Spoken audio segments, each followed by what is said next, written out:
Bonjour et bienvenue dans cette nouvelle vidéo. Alors aujourd'hui, je vais vous montrer comment je fais mes parcours sur Komoot. Moi je préfère cette appli, c'est pas que j'aime pas Strava, c'est Strava qui m'aime pas. Moi personnellement sur mon téléphone j'ai des soucis de crash. Je vais essayer de le réinstaller et je verrai bien quand je pourrai rouler de nouveau. En attendant, moi j'utilise Komoot parce que c'est gratuit, c'est très facile de faire des parcours en passant par des points d'intérêt que des gens ont déjà vus avant vous. Donc moi je vais vous faire un petit tuto, c'est parti. Here we go!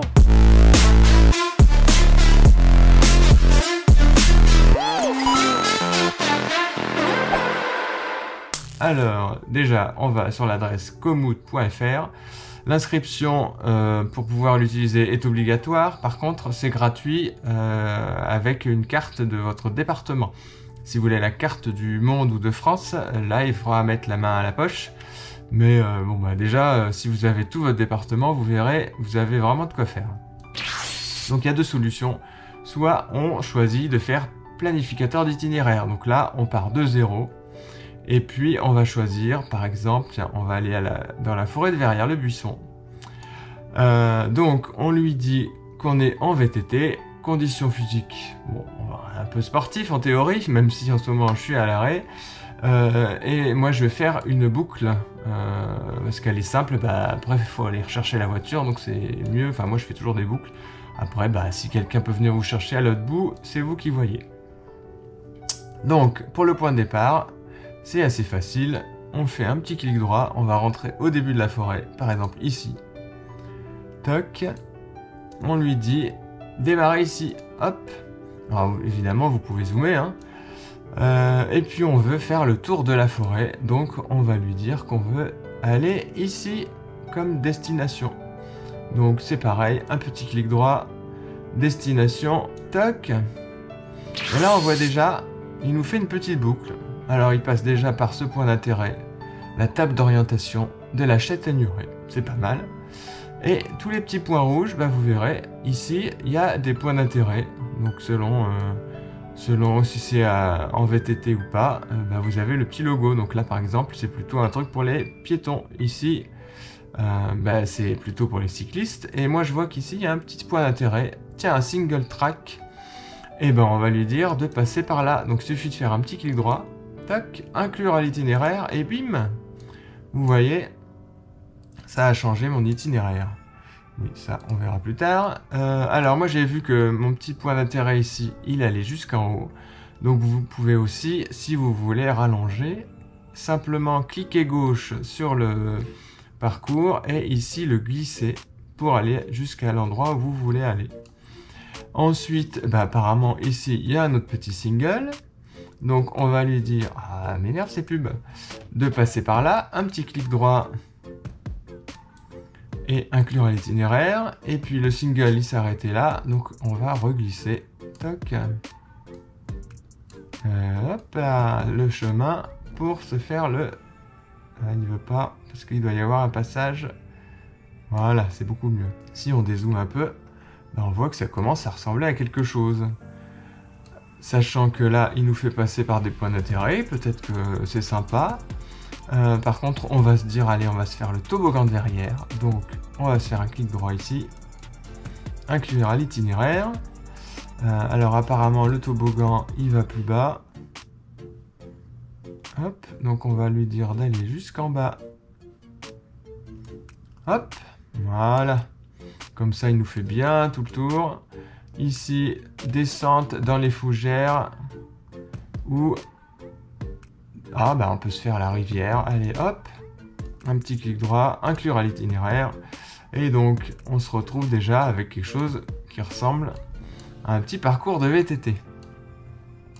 Donc, je dézoome. En instantané, vous avez ici la distance, le temps à peu près en fonction de votre condition physique que vous avez choisi, le dénivelé positif et négatif. Et ce qui est sympa aussi, c'est que vous avez la composition des terrains. Donc ici on voit qu'il y aura 7 km de sentier, 4 de chemin et moins de 100 mètres de route. Alors évidemment, si je vous place le début sur la route, tac, on voit il y a 700 mètres de rue, etc. Mais ça vous permet Par exemple, si vous voulez vous faire un chemin plutôt gravel ou plutôt route, ben, de choisir exactement ce que vous voulez. Il y a un petit bouton annuler ici si vous avez fait une bêtise. Donc bah là, on se dit qu'on est pas mal. On va l'enregistrer. Donc pour l'enregistrer, on va dans enregistrer le tour. Touc. Et puis là, on va lui donner un nom. Donc là, on va faire test YouTube. Je clique sur OK. Et donc là, j'arrive donc sur mon tour qui est planifié. Actuellement, il est visible que par moi-même. Si je veux le partager avec d'autres personnes, il suffit de cliquer là-dessus et de choisir donc soit vos amis, soit carrément accessible à tout le monde.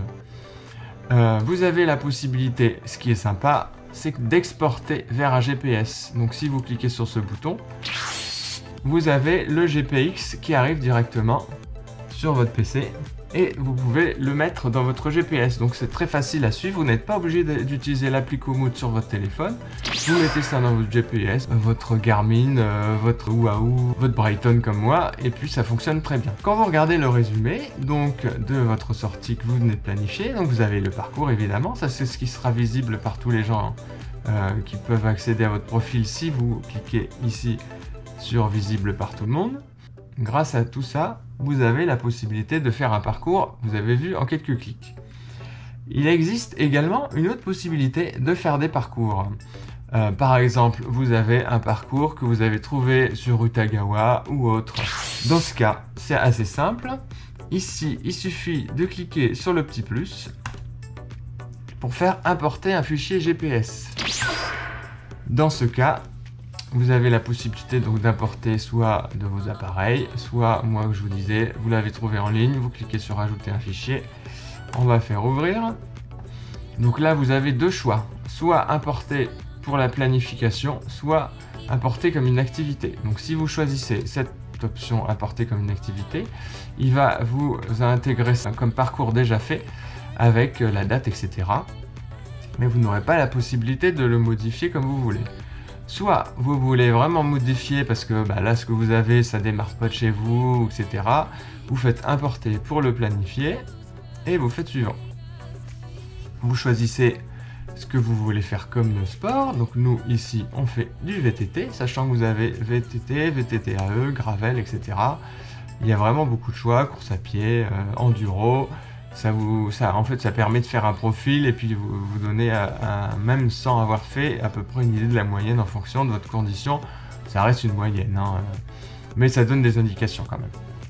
Donc vous faites suivant. Donc là, comme on l'a fait déjà sur Komoot, tous les sentiers utilisés dans cette petite boucle sont connus de Komoot. Mais il peut s'avérer que parfois, que quand vous importez un fichier que vous avez trouvé sur le net, il y a des petites sections pas connues ou soi-disant interdites. Donc vous aurez la possibilité donc soit de choisir de le garder tel quel, soit d'adapter directement pour qu'il vous fasse passer par les chemins qu'il connaît lui. Moi personnellement, je garde toujours le chemin d'origine, sauf si vraiment le GPX que j'ai trouvé, il date d'il y a 10 ans. Dans ce cas-là, les sentiers ont pu changer un petit peu. Donc vous enregistrez votre tour, on fait OK, et donc là vous arrivez sur votre plan avec votre destination, etc. Vous avez toujours la répartition des sentiers. Par contre, maintenant que vous avez votre parcours, vous avez la possibilité, si vous faites agrandir ici, de modifier l'itinéraire. C'est ça qui va nous intéresser. Parce que, par exemple, vous connaissez un peu le coin, mais vous n'êtes jamais passé par, je sais pas moi, les menhirs, vous voulez aller au menhir. Donc vous allez ici faire un petit clic droit, ajouter à l'itinéraire, tac. Forcément ça modifie l'itinéraire, hein. Et puis en fait on va dire, vous habitez, admettons, à Antony.